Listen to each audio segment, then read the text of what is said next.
Sukumara Kurup തിരോധാനത്തിൽ case file വീണ്ടും തുറന്ന് പരിശോധിച്ച് ക്രൈംബ്രാഞ്ച്. നടപടി ഉത്തരം കിട്ടാത്ത കേസുകൾ പരിശോധിക്കുന്നതിന്റെ ഭാഗമായിട്ടെന്നും വീണ്ടും അന്വേഷിക്കാൻ തീരുമാനിച്ചിട്ടില്ലെന്നും ക്രൈംബ്രാഞ്ച് വ്യക്തമാക്കി. എബി ജോൺ തോമസ് ചേരുന്നുണ്ട് വിശദാംശങ്ങളുമായി. എബി, വളരെ പ്രമാദമായ ഒരു കേസാണ്.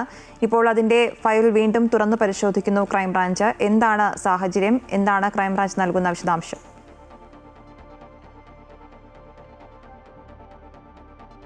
സുകുമാരക്കുറുപ്പ് തിരോധാനത്തിൽ കേസ് ഫയൽ വീണ്ടും തുറന്നു പരിശോധിക്കുകയാണ് ക്രൈംബ്രാഞ്ച്. ഉത്തരം കിട്ടാത്ത കേസുകൾ പരിശോധിക്കുന്നതിന്റെ ഭാഗമായിട്ടാണ് നടപടിയെന്നാണ് ക്രൈംബ്രാഞ്ച് നൽകുന്ന വിശദീകരണം. വീണ്ടും അന്വേഷിക്കാൻ തീരുമാനിച്ചിട്ടില്ലെന്നും ക്രൈംബ്രാഞ്ച് വ്യക്തമാക്കുന്നു. കേസ് ഫയൽ വീണ്ടും തുറന്നു പരിശോധിക്കാനാണ് നിലവിലെ തീരുമാനം. ഏറെ പ്രമാദമായ കേസിന്റെ ഫയലാണിപ്പോൾ തുറന്നു പരിശോധിക്കാനൊരുങ്ങുന്നത്. എബി ചേരുന്നുണ്ട്. എബി, പറഞ്ഞതുപോലെ തന്നെ ഏറെ പ്രമാദമായ കോളിളക്കം സൃഷ്ടിച്ച കേസാണ്. ഇപ്പോൾ അതിന്റെ ഫയൽ വീണ്ടും തുറന്ന് പരിശോധിക്കുന്നു. എന്താണ് സാഹചര്യം? അത് അസ്വാഭാവികമായിട്ട് ആ വിഷയത്തിൽ ഒന്നും തന്നെ ഇല്ല എന്നുള്ളതാണ്. വളരെ സ്വാഭാവികമായി നടത്തിയിട്ടുള്ള അജിത ബീഗമാണ് ഇപ്പോൾ ക്രൈംബ്രാഞ്ചിന്റെ ചുമതലയിലേക്ക് വന്നിരിക്കുന്നത്. അവർ അതുമായി ബന്ധപ്പെട്ട് ഈ തെളിയാതെ കിടക്കുന്ന കേസുകൾ പരിശോധിക്കുന്ന ഒരു നടപടി ഉണ്ടായിരുന്നു. അതുമായി ബന്ധപ്പെട്ട് എത്തുന്ന ഘട്ടത്തിലാണ് ഇത്തരത്തിൽ ഈ ഒരു കേസ് ഫയൽ പരിശോധനയ്ക്ക് വിധേയമാക്കിയത്.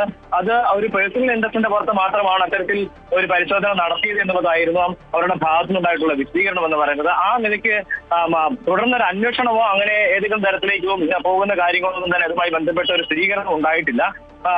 40 വർഷത്തിലേറെ പഴക്കമുള്ളൊരു കേസാണ്. കേരളത്തിന്റെ ചരിത്രത്തിലെ ഏറ്റവും വലിയ ഒരു പിടികിട്ടാ പുള്ളി എന്നുള്ള നിലയിൽ തന്നെ ആ വാക്കൊരു പക്ഷേ ആ നിലയ്ക്ക് തന്നെ ഉപയോഗപ്പെടുത്തുന്ന ഒരു സംഗതി കൂടി ഉണ്ട് എന്നുള്ളത് ആ കാര്യം കൂടി നമുക്ക് ഇതിനോടൊപ്പം ചേർത്ത് വെക്കേണ്ടതുണ്ട്. 40 വർഷത്തോളം പഴക്കമുള്ള കേസ് അത് ഇപ്പോഴും അതിന്റെ ചുരുളഴിഞ്ഞിട്ടില്ല എന്നുള്ളതാണ്. ഇനിയും അതിന്റെ ഏതെങ്കിലും തരത്തിൽ അതിന്റെ ചുരുളഴിയുമോ എന്നുള്ളതാണ് സ്വാഭാവികമായും ഇത്തരത്തിൽ ഉള്ള വിവരങ്ങൾ പുറത്തു വരുമ്പോൾ, അതായത് കേസ് ഡയറി പരിശോധിച്ചിട്ടുണ്ട് തുടങ്ങിയിട്ടുള്ള കാര്യങ്ങളൊക്കെ പുറത്തു വരുമ്പോൾ സ്വാഭാവികമായും ആളുകൾക്ക് തോന്നുന്ന ഒരു കാര്യം എന്ന് പറയാം. എന്തായാലും ഇതിൽ മറ്റൊരു തുടരാന്വേഷണമോ അങ്ങനെ ഏതെങ്കിലും തരത്തിലേക്ക് പോകുക എന്നുള്ളതിനെ കുറിച്ച് തീരുമാനിച്ചിട്ടില്ല എന്ന് തന്നെയാണ് ക്രൈംബ്രാഞ്ച് വ്യക്തമാക്കിയിരിക്കുന്നത്.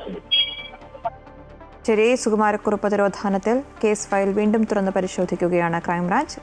ഉത്തരം കിട്ടാത്ത കേസുകൾ പരിശോധിക്കുന്നതിന്റെ ഭാഗമായാണ് നടപടിയെന്നാണ് ക്രൈംബ്രാഞ്ച് വിശദീകരണം. എബി ജോൺ തോമസ് ആണ് വിശദാംശങ്ങൾ നൽകിയത്.